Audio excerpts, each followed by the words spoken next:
आज आपण बनवूया अगदी सोपी, पौष्टिक आणि चविष्ट पालक डाळ. पालकाची हिरवीगार चव आणि डाळीचा स्वाद यांचा सुंदर मिलाफ असलेली ही रेसिपी रोजच्या जेवणासाठी अगदी परफेक्ट आहे. गरमागरम भात किंवा पोळीबरोबर पालक डाळ खूपच छान लागते. ही पालक डाळ रेसिपी घरच्या घरी सोप्या पद्धतीने नक्की करून पहा आणि तुम्हाला कशी वाटली ते कमेंटमध्ये सांगा. व्हिडिओ आवडला तर लाईक, शेअर आणि सबस्क्राईब करायला विसरू नका. इथे आपण 2 मीडियम साईजचे कांदे बारीक चिरून घेतलेत. 1 मीडियम टोमॅटो आपण उभा चिरून घेतलाय. 2 मिरच्या उभ्या चिरून घेतल्यात आणि 7-8 पाकळ्या लसणाच्या आणि अर्धा इंच आलं आपण ठेचून घेणार आहोत. आपण 1 जुडी पालक बारीक चिरून घेतलेला आहे आणि थोडी कोथिंबीर बारीक चिरून ठेवले. 1 वाटी तूर डाळ आणि पाव वाटी मूग डाळ आपण स्वच्छ धुवून घेतली आणि 3 शिट्या लावून छान शिजवून घेतली.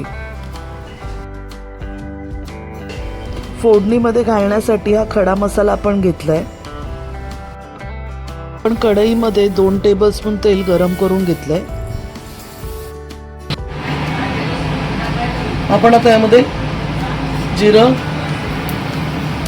राई,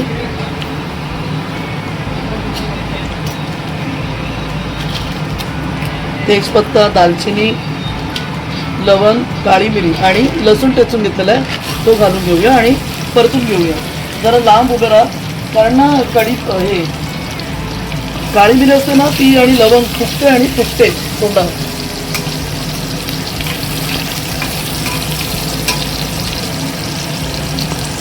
ते पूर्ण आपण परतून घेऊया चांगलं.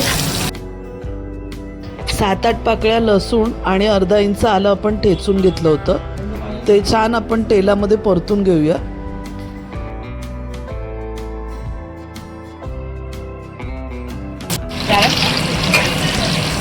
त्यामध्ये ना आपण कांदा घालून घेऊया. कांदा आणि मिरची मी धुवून ठेवले.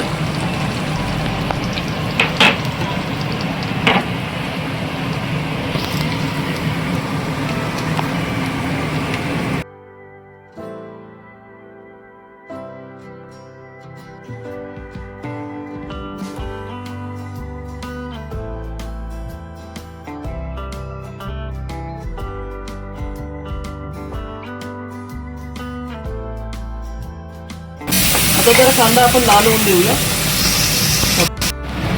आपण यामध्ये आता हिंग घालून घेऊया. 1 चुटकी टाकून घेऊया. थोडी काळी मिरी, जास्ती नाही कारण आपण साबूत काळी मिरी पण टाकले म्हणजे अख्खी असते ना ती. आता यामध्ये आपण हळद घालूया. 1 पाव चमचा हळद घालूया. कलर येण्यासाठी मी काश्मीरी लाल मिरची पावडर टाकते आणि आपला घरगुती मसाला 1 चमचा घेतलाय. जर तुम्हाला कलर कमी वाटला तर तुम्ही अजून टाकू शकता थोडं.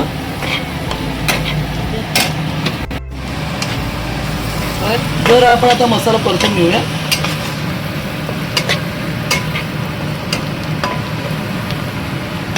आणि ही जी भाजी धुवून ठेवले पालक आणि टोमॅटो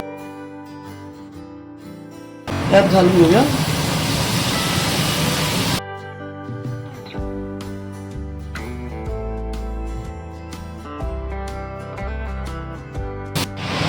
आवश्यकतेनुसार आपण मीठ घालून घेतलंय. आता मी यामध्ये ना कोकम टाकते. मी डाळ आधी शिजवून घेतलेली आहे म्हणजे तुरीची डाळ आणि पाव वाटी याची मुगाची डाळ टाकून घेतली आणि शिजवून घेतले. आपण आता जरा मिक्स करून घेऊया आणि त्यामध्ये डाळ ओतूया.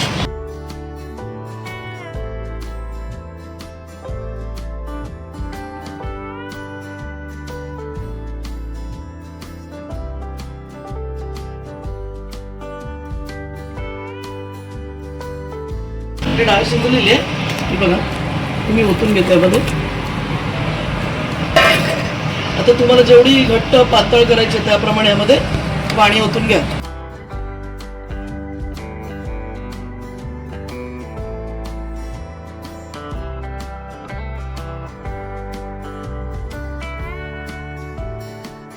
हे बघा आता आपण मिक्स केले. जर तुम्हाला कलर कमी वाटत असेल तर थोडा मसाला अजून वाढवू शकतो. यामध्ये मी आता आवश्यकतेनुसार पाणी घालून घेणार मग तुम्हाला दाखवते. बघा आपली डाळ झालेली आहे.